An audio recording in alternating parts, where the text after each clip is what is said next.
राधे राधे महाराज जी आपके श्री चरणों में कोटि कोटि प्रणाम जी। पूर्व में जब हम भगवान से नहीं जुड़े थे, हमसे काफी अपराध हुआ है ना, अन्य तो आप बहुत ही नीच अपराध।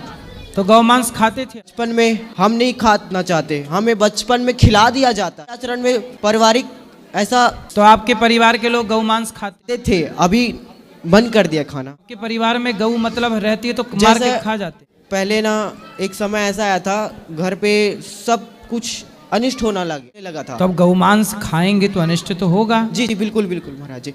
तो उस चीज को अब वो नहीं करते। क्या नाम है आपका? नाम है मेरा, छत्तीसगढ़ से, भाटापारा से हूँ। और हम जब प्रभु के शरण में आ जाते, अपराध है पूर्व के, वो प्रभु हमें क्षमा कर देते हैं क्या? उसका हमें दंड भोगना होता है।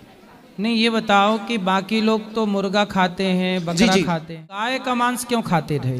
प्रभु, हम बचपन में हमें कुछ पता नहीं कर रहे हैं, क्या नहीं कर रहे हैं। बचपन छोटा सा बच्चा है, वो उसके दांत आ गए, खाने लगे, तो उनको खिला दिया जाता है। आप समझिए ना। नहीं तो किसने खिलाया आपको? कौन थे वो? ही है तो घर वालों को तो समय अक्कल थी ना कि गौ मांस नहीं खाना चाहिए। वो भगवान से विमुख है। ठीक कह रहे हो, जानते हैं ना सर।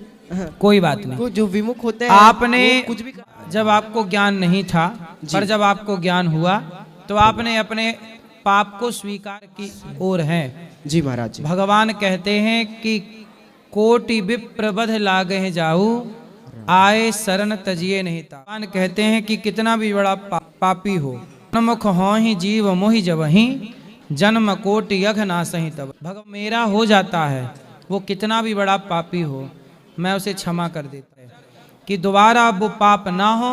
और सदा भगवान का चिंतन करेगी कि हर कार्य को करना, भगवान को भूलिएगा मत। नाम का जाप करिए, खूब नाम जपिए, खूब भगवान की कथाएं सुनिए। धीरे भगवान की याद में जब आंसू बहने लग जाएंगे तो सब पवित्र हो जाए। ठीक है?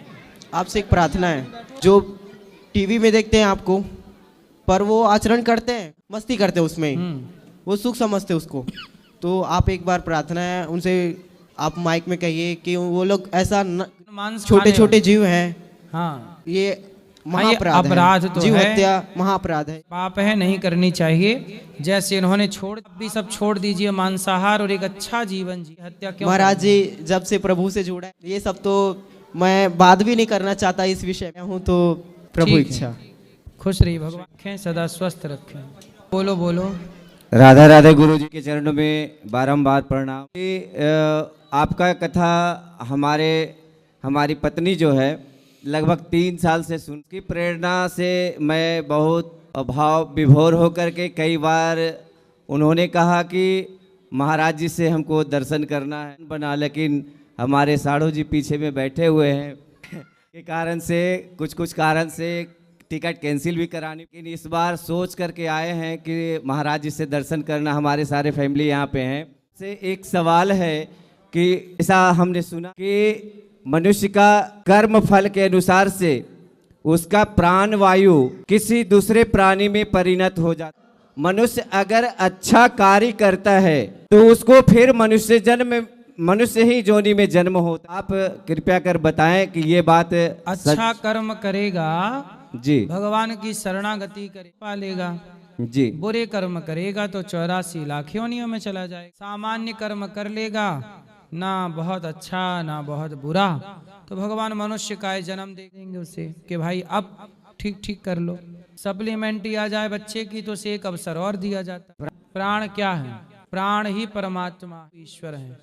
5 प्रकार के प्राण होते, उदान, समान, बयान इत्यादि। तो बयान, प्राण, उदान, ये 5 प्राण हैं जी। तो ये प्राण के रूप में जो वायु है, यह प्राण वायु तत्व है ना, पृथ्वी जल वायु अग्नि आकाश जी। 5 तत्व जो है उनमें एक तत्व वायु तत्व है। वायु का ही विभाग 5 पंच प्राण है जी। तो ये 5 प्राण जो हैं वह प्राण वायु के रूप में परमात्मा ही है। जल के रूप में भगवान है। पृथ्वी जल वायु अग्नि आकाश फॉर्म है।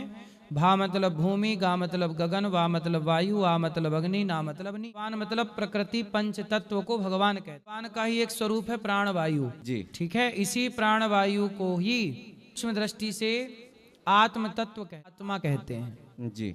कुछ लोग इसे भिन्न मानते हैं कि प्राण वायु अलग है, लेकिन वह प्राण वायु ऑक्सीजन के रूप में, यदि ऑक्सीजन खत्म हो जाए शरीर से प्राण खत्म हो जाते हैं, जी जी तो प्राण वायु कह दो या आत्मा कह दो, तो ईश्वर का ही अंश है, ईश्वर का ही एक तत्व है प्राण तत्व। जी। तो प्राण क्या है? ईश्वर का स्वरूप है, ये मान लीजिए।